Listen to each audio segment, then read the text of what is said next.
kandi iyo organisation iyo tariki zibiri aba organize ico kirori ugwa mbere kwanza ku bwanje ndabashimiye bagize neza ariko bari babagiye undi musani umwe si bose bashobora kugenda kuri affiche bari babagiye Sam Kiradodora donc leta ishobora kudufasha ibintu bikenewe mu muziki amasale ama concert ama security yiwacu y'abaririmvyi batufate neza bakabwira ababwiza tunga baze ba organize ama anniversaire ma concert ku mwaka ijya movement na Sadbit wari giye byashise twarashwanye tumaze imyaka 4 tutaravugana ndibuka ko gwisho ya Dunda na Boja ariko ubu hana noma na mtu sosokei hana ubaya na mtu sosokei mtuambie kosa lake tujue mbona tujajua kosa la soso icho kitendo mnakifanya lakini Mungu atalipia na muombea soso tumimi jene alazwe pema marehemu soso.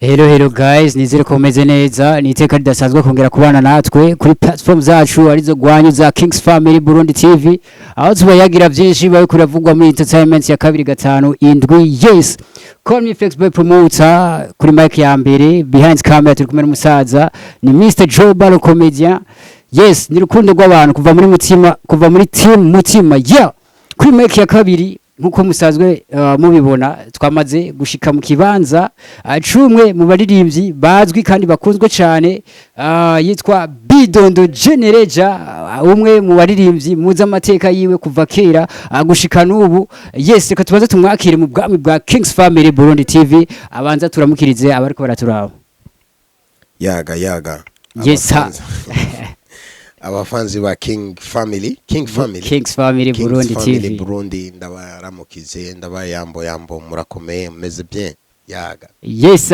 igihe cyari kinini tutakubona ku ma platform agiye atandukanye tutakubona ku bimenyesha makuru bigiye bitandukanye ariko no munsi Kings Family Burundi TV yatewe iteka yo kuronka ubutumire washoboye kwemera ubutumire bwacu aho tuza kuyaga byinshi muri bimwe byerekeye umuziki wawe ndetse aho tuza kugaruka ko kuri byinshi mu giteramo usanzwe uzoririmbamwo yes reka tugende mu mice itatu no musiki tuza kuganira kuri byinshi ariko mbaze ndakuramutse Bidondo vipi bwana poa kama kawaida uko salama ndakomeye meze bien kabisa umusuka ku wundi igihe cyari kibaye kinini abakunzi b'umuziki bari krama Bidondo iko wapi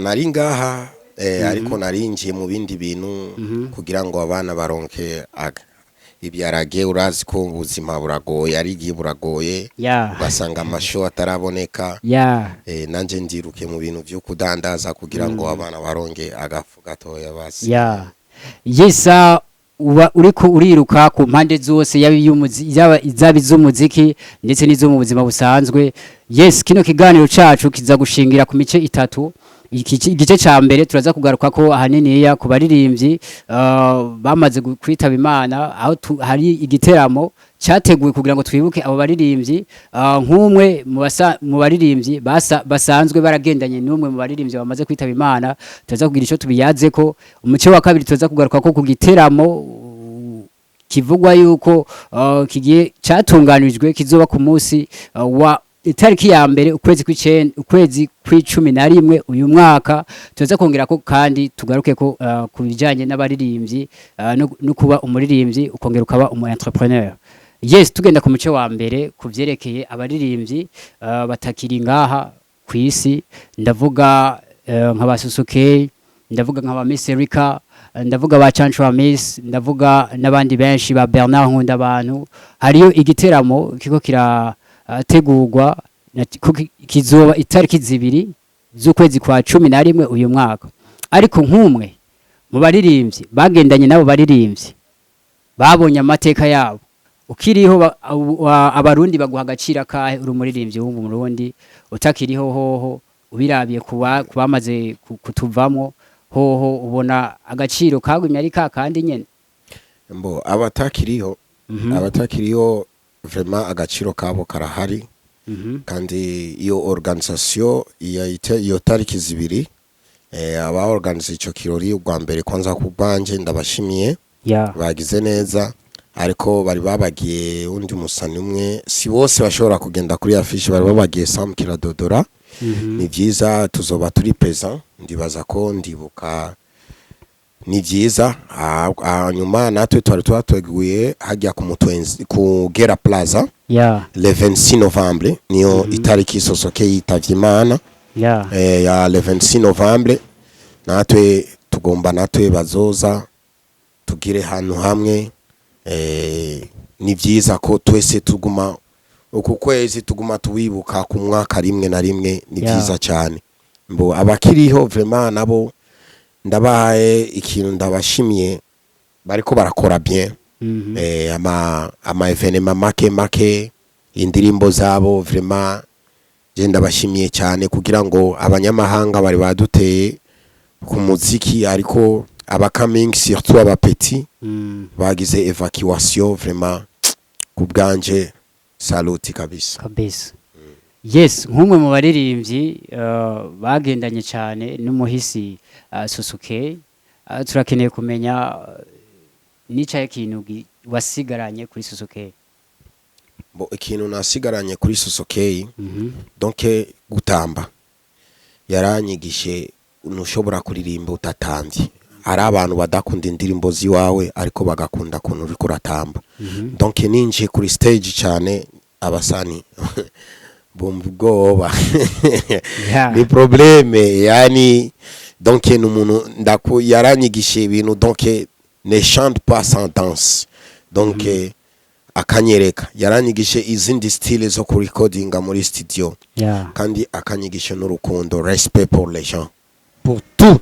umuboyi umumama umukecuru umudandazi tu dois respecter tous les gens que tu rencontres yaranyigishe nico gituma gushika ubu urabona imyaka 25 ndiko ndafata drapo ndiko ndatamba kuri game ndiko ndaronga ama concert make ndiko ndakubitana n'abana bari kuri top donc ndubaha umuntu wari wo wose kugira ngo ndi ngaha ari abandi baririmbyi twatanguranye gushika ubu nani audio bariko barasohora ariko jewe kuko ndi ngaha ndashimira Imana kubera ndubaha umuntu wari wo wose tuhuriye mu bintu vyari byo vyose njote cyo gituma n'abapeti ndashobora kubahanura usilewi na success sikiliza kila mtu kisikia binaendana poa ukisikia biendani mpotezee lakini umuheshimu tu nafasi yake abantu benshi haravuzwe ibintu byinshi by'urupfu rwa Sosoke ariko kuba tuje ngaha tukakwegera nuko dushaka umuco ku by'urupfu rwa Sosoke ariko imbere yuko uduha iyo témoignage ndashaka ubanze kuri rya ndirimbo Marehemu Sosoke udetera ga freestyle gato. Yes, hana noma na mtu Sosoke, hana ubaya na mtu Sosoke, mtuambie kosa lake tujue wo, mbona tujajua kosa la Soso. Icho kitendo mnakifanya, lakini Mungu atalipia o. Na muombea Soso tumimi jene, alazwe pema marehemu Sosoke, alazwe pema marehemu Sosoke, alazwe pema marehemu Sosoke, alazwe pema marehemu Sosoke, marehemu Sosoke. Yaga ndabashimiye cyane. Yesa hari akantu numvise ngo urivyo ngo ababikoze ngo bazovyishura. Yaga aho nyene kuri ako gaparti numva nica kibazo nyine nevuga ati tubwira ibintu gatoya kuvyerekera urupfu rwiwe bande umbega uburi kuvuga bande ababikoze bazovyishura bande bakoze iki. Donc kubwanje sindabamenya ariko ndazi ko ni babi bamukoreye ikintu kibi. Fin de fin tout se paye ici. Ukipanda unachokipanda ndicho utakachokivuna. Ariko kubwanje ndakunda kumwibuka kumwaka n'abagenzi na famille abo Sosoke. Donc ni famille yorganize ico kintu ndikaba.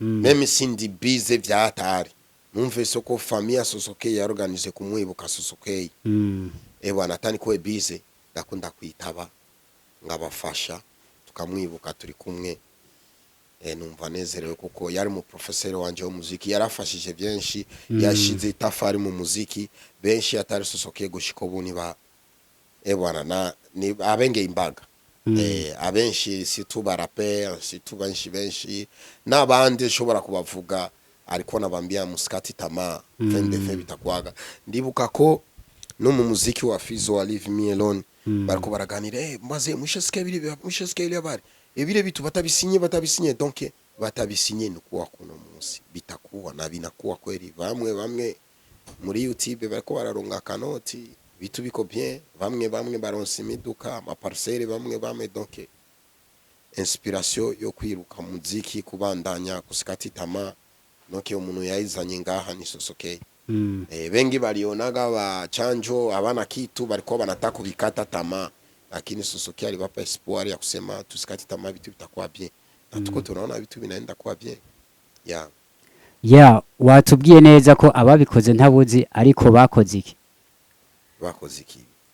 bakoze ikibi watubwira muri mucamaka icyo kibi baba barakoze hariho benshi babijijanya muri no mwanya bafise amakuru menshi y'isaku zigiye zitandukanye ariko kuba twabatumbereye ni kugira ngo abakunzi b'umuziki ndundi bamenye history ivyabaye vyimbitse cyane kugira bavuga ati vraiment ababikoze nimba gukurikiranwa n'amategeko basaba ubutungane bakurikirane bishigwe mu ngiro ubutungane bukurikirana bakoze icyo kibi ku bwanje jewe sinshobora gukurikira ivyo bintu araba bikurikira gushika ubu bariko barabikubikira ku bwanje jewe ndazi ko umuntu yakoze kibi fin de fin kiramugarukirako ndamuguma ndamusengera gusa Sosokeye ibindi famille yiwe yabikurikiranye merci wumva gute uburyo bafata abaririmbyi bapfuye icubahiro babaha ubona ko gikwiriye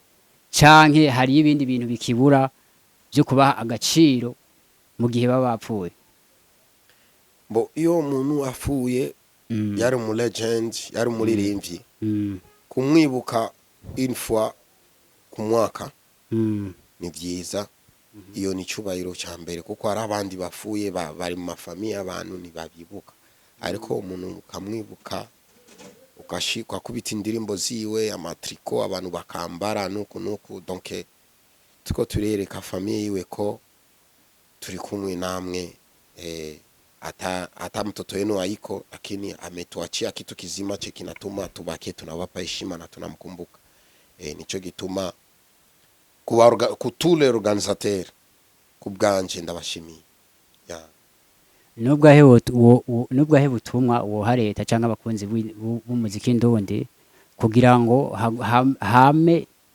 cacubahiro mu muziki w'u Burundi na cyane ku baririmbyi bakiriho n'abatakiriho ubwanje ikintu ndasoba gusaba leta igume dufasha na ikagume gira abantu bafasha umuziki w'u Burundi kuko umuziki na mahoro umuziki c'est la vie umuziki n'urukundo donc hano ari umuziki abantu bararyoherwa hano kuryoherwa seke urukundo rurahari amahoro arahari donc abajene turyoherwe dusangire turyame tuvyuke tugende ku kazi tutambe muziki donc c'est amani n'urukundo donc leta ishobora kudufasha ibintu bikenewe mu muziki amasale ama concert ama sécurité yiwacu y'abaririmbyi batufate neza bakabwira ababwiza tunga baze ba organize ama anniversaire ma concert ku mwaka ijya movement ikabandanya izotuma bindi bintu bihuguruka ni ya ndirimbo ya Sosokeye ukunda cyane gusumba izindi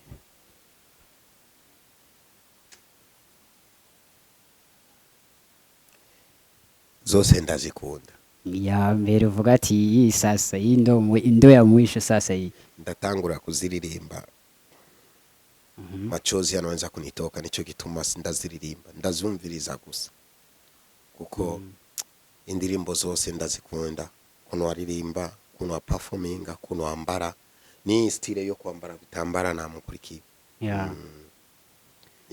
nicahe kintu nari indirimbo cyane ngo nakumviriza yitwa Lucky Boys Party. Lucky Boys. Lucky Boy.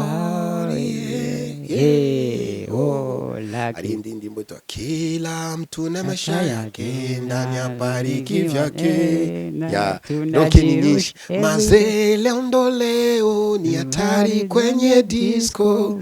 Ya ndirimbo nyinshi cyane. Ya.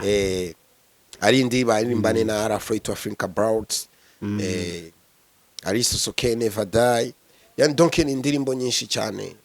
Yeah. Donc albumu yiwe iratesa. Avana leo avana tumepambazuka ukuna kule watu kujirusha cheza kabisa. Ukitaka Nokia papa mama. Donc ni indirimbo nyinshi cyane. Yes. Donc ntanguye kuriziririmba ngaha ni probleme nibihera. Yeah. Yes, nicaye kintu abaririmbyi bokora canke bokwandika mu bwahe buryo kugira ngo indirimbo zabo zizobe izibihe meme naho zizogumeyo nka kujya kwa bacancu wa Miss bumva indirimbo zabo zigikubitwa mu makaho kagiye atandukanye nka kujya kwa Christophe Matata. Uno munsi generation y'ubu tuvuge yuko ijana nibigezweho, ariko novuga yuko indirimbo zawo zisa nkaho umengo ibiri kuri hit ijana n'uyo mwaka nyene idusubira kuyumva. Ni kuvuga generation 2050 ntibazoza bavuge ngo naka yakubise umuziki nka kujya twumva ba Chance wa Miss kuva kera muri 1900 combien imiziki yabo trending. Bo ikintu ndashobora kubakosora abapeti tubake fitire ni vyiza gukora commercial ariko tu nimba rushaka kubaka fitire urubaka fitire wenyene. Fitire kuguza inyuma y'imyaka 200 indirimbo yanje izovuzwa wakuntu ari indirimbo jewe nasohoye umuntu wakumviriza arimo usimuoni ule anapendeza. Iyo ndirimbo imaze imyaka 25 ariko gushika ubu iri kuravuzwa. Yeah. Dufate Yemke Polina nilimpenda sana akamkana mama. Yani donc ni indirimbo gushika ubu iri kuravuzwa. Donc kera na urazi wanyu chagi koko mama we charaje kiradodo. Donc ikintu ushobora kuvuga jewe kubwanje mureke buso urashobora kukubita albumu yose ukayimba bishego tugabanye. Ushobora kurimba indirimbo zitano z'ibishego, izindi ndirimbo karondera teste nziza izoguma memushaje abajukuru bakavuga papa yararirimbye kweri. Donc turondere ama texte meza yashobora kutuguma tukaguma kuri vola bitaguma kuri vola. Dufate kubwa jewe gushika ubu ewa niko kuvola mpaka hivi. Ego mapema sana uko kuvola mpaka hivi. Yesa twinjira mu muce wa kabiri werekeye ibiteramo. Twarabonye affiche ya Uswazi concert. Igiteramo ni General Jabi Dondo na Sat B. Igiteramo kizoba itariki imwe z'ukwezi kwa 11 uyu mwaka turimo wa 2025. Ico giteramo imiteguro igeze he? Donc Petit arazi umuziki kandi kubwanje ndashobora kumamagara yashaje mu muziki nawe mu ba legend ariko arinjira kandi ari kuri top. Tureke ibintu vya pembeni nyo muririmbyi wa mbere ngaha arakubita muziki bien. Donc ari kuri hit. Tureke ibintu vya pembeni nuko vraiment Petit ari kuri hit. Hari gihe byashise twarashwanye tumaze imyaka 4 tutaravugana. Ndibuka ko gwisho ya Dunda na Boja ariko ubu kugira ndondere la pain kugira nyereka abafanzi banje n'abafanzi ba Satbi ko turi kumwe chanda organiza kintu kitwa Uswazi concert. Tushatumviriza na Satbi tuyipanze gute niki chato organiza concert hajya mu Buyenzi. Donc ubu abafanzi banje n'abafanzi ba Satbi ni peace. Uko haigiye igya conflict yarahejeje. ubu turakundana après concert turiko turapanga featuring. Wow. Donc ni ikintu nyereka ko turondere urukundo, kuko atari urukundo, atari peace ntidushobora kubandanya. Banasema kidole kimoja kifunji chao. Chandamu telefona Satbi dukora iki? Tumaze kumvikana turaganira neza ariko abantu ntibabitahura. Dukora iki? Chandamwegera grand frère wanje wo mu Buyenzi twa Kigingi. Chandamubwira hagarika vyose. Ndashaka dukore akantu na Satbi. Uswazi concert. Kabisa. Chatugira karenyo jewe na Kigingi na Satbi. Chatuhuza. Chaduturisa umuriro donc samedi. Le premier. Le premier. Ku 11. Hajya mu Buyenzi kwa Kigingi. Uryohe bar. Turisa moto kwenda mbere. Kabisa. Kwiyumvira ikibanza cha Buyenzi na cyane ko dusanzwe tubona ibiteramo byinshi bibera ku Mutwenzi, Gera Plaza n'ahandi hagiye hatandukanye, ariko ugasanga ni bya bibanza nyene. Iyo novuga ko ari création byakuje mu mutwe gute kwiyumvira gutwara igiteramo hari? Kwiyumvira ni je numvi ko abantu benshi bakunda kujana ibiteramo hanu babona ko donc ari abantu badukunda. Kubera iki nituba atukwe tunabapa nabo vibe. Benshi baratinya kugenda za hariya ugasanga ibinyogwa bizimvye, umuntu afise 50,000 hanywe nani zibiri gusa. Oya, fuke tumuzane umuntu afise 50,000 arari ya 10,000 40,000 aranyu umunane nilaye mama kataha gyo n'umusheri wawe 40,000 zirabakuye zine kabisa. Zine n'umusheri wawe donc 50,000 c'est beaucoup. Urari ya 10,000 n'umusheri wawe 10,000 30,000 pombe sita tatu na sheri wako sibi na ene yasu muna enjoy. Cyo gituma twarumviye ko foto batu bamsite nabo bakwe banapata laza kule maangaza kule hauna 300,000 aweze ndako enjoy, lakini hapa msite tukibaletea show uko na 50,000 una enjoy kabisa. Bwana na zingine pombe utamwanga ni mingi, pombe 5,000 30,000 unasikia ni tatu wewe na sheri wako kabisa. Na 10,000 matike mnaingia mna enjoy. Tulibaletea show hivi, tutakuwa tunabaletea show mu quartier kabisa, na mwe mfurahi bwana. Hakuna tena hapa ombi déplacement. Unakia na sheri wako na muguru. Ndibuka cyagiye turiko turagenda mu Buyenzi hano bita kwa Bamlamba. Kwa Bamlamba ugiye muri show kagenda na maguru, kagenda uravimba wambaye butura ingana gukya. Kwa Bamlamba mu Buyenzi hajya kuri 11 ndibaza bakubita umuziki ukacora musheri wawe ufise ibingorongoro babika ngaha ukagenda ukavimba n'umusheri wawe. Donc A1 ico gituma nababwiye abantu bo mu Buyenzi no mudandaza, umuntu wadandaza mayayi kuza kuri abasatbi na bidondo arafise 50,000 aranywa arafungura akariha n'umusheri wawe ku yo 50,000 yonyene ashobora kuyatanga.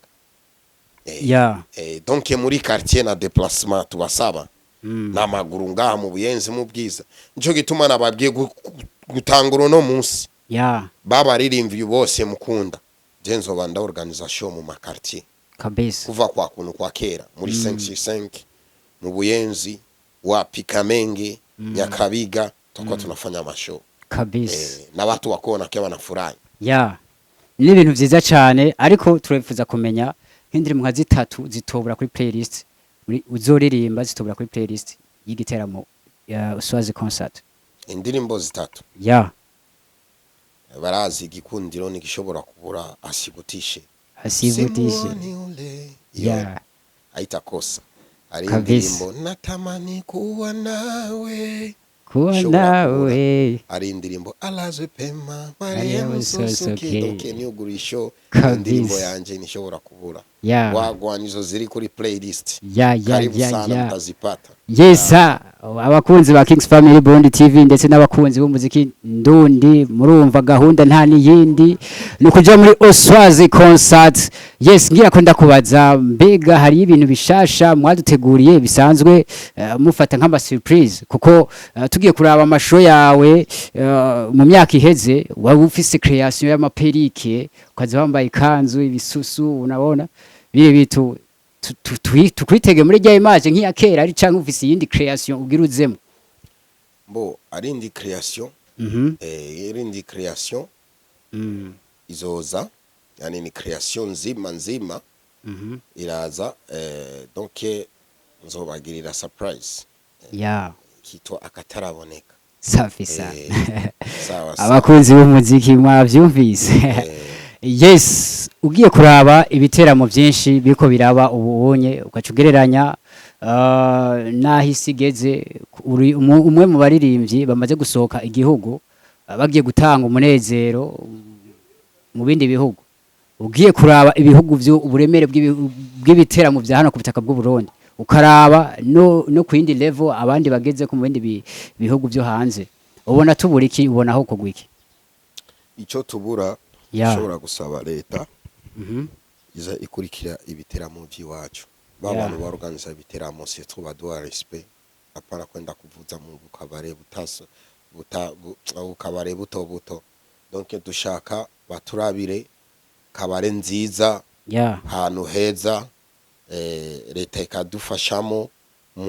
umuririmbyi yagiye gushigikira igihugu namwe mukamushiramo mukamuha sponsor mukamuha sponsor na mukamusabira sponsor ataba balimiter bwana muyo concert fatana ga drapo kalimiter uzoshirako cange agatambara tora aya nayo zofungura aya nayo munzira guke twe turarihatike environ duse donc kugira ngo umuntu akore ibintu vyiza ba organisateur donc leta iko nabikimbia ndani na sisi tupate watu kama inasinyalie ba ambassadeur bakure umuntu wacu araje mu mwakire murabe cyo muzomufasha mu sponsoriser donc ndibaza ko mu bihugu byose ari ama ambassade ayo ma ambassade wana Sadbi azoza mu mwakire neza Sadbi none Sadbi tumvise ko uraza muri Canada muri America tugufashiki mu bya sponsor mu byo gutegura taje mumfashe sound je mufate salle organiser je mumfashe gupublia no kuzana abantu bana bakozi biwanyu bose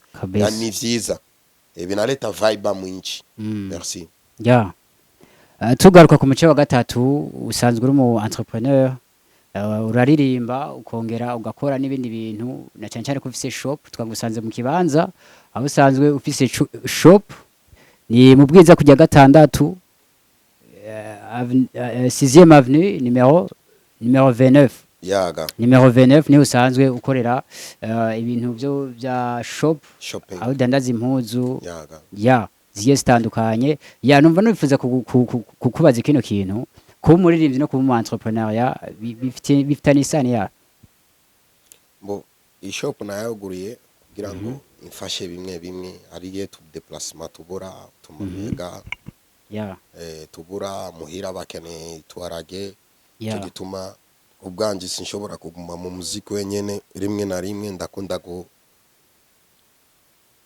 gukora akandi kazi kari andeur no muziki ubwanje ni byiza kuko ari ibintu bikenewe amahera urgent kandi mahera makeya ukayabura uri muri rimvisi c'est pas bien abana bakeneye gitumbura kugira ngo bavuye ku ishure bakeneye bacumbire neza ni gituma amahera make yava kuri shop yakamfasha no mu muziki ari genda bura ama concert shop iramfasha kubwawe umuririmbyi w'umurundi yobeshwaho n'umuziki gusa atakandi kazi kari kubwanje ndashobora concert gratuit muronsa amahera mubandanye mugurure tu petit entreprise tukubafasha tuma tutundi tu job twa pembeni ndashobora kubaharura n'aba coming ndabahanuye gusa ngo mu grand frère wabo kipata la petit fungula kazi sigotwi usirelie ngo arigi urashaja no gufata micro birakunaniye kabisa kaga ka entreprise wuguruye kagufasha katakusaidia ubutumwa bwa nyuma bwerekeza kuri Uswazi concert utumira abantu ndetse unababwira n'ikibanza ukoreramwo abakunzi ba Kings Family Burundi TV ndetse n'abakunzi b'umuziki ndundi bose muri rusange. Abantu ba Bidondo n'abantu ba Satbi twese turiye mu Buyenzi kuri 17 numero 26 kwa Kigingi uburyohe bar. Izoba ni samedi itariki imwe ku 10 na tariki imwe ukwezi kwa 11 umwaka wa 2025. Twese tuhuri hajya. Karibu sana turabakunda tuzobakubita umuziki ukwiye muzogoherwa tuzotamba gushika buce. Merci beaucoup ndabakunda cyane. ITV twagute Kings Family Burundi TV n'abafanzi ba Kings mwibagiye kandi mumfashe abantu bararindiye ibintu bishasha babirindire kuri YouTube na cyane byama CD byaraheze byama flash ma cassette biko birarenga kuri YouTube andika Bidondo gusa cyubona Bidondo Love uzokurikira ibintu byanje bishasha. Wagwan icambere tubanze tugushimire ku butumire kuba witavye ubutumire bwa Kings Family Burundi TV. Twongera tunashimira n'abadukurikiranye kuva ikiganiro gitanguye gushika gahunda mwayumvise ni ya le 1er Novembre 2025 mu Buyenzi kwa Kigingi aho tuzojya vibes n'abaririmbyi nka Bidondo Generator na Satb mwumvise ibintu bizoba biri muri mu yindi poemo yes nabwo ati ciao naho butaha ble sub nabakunda sana.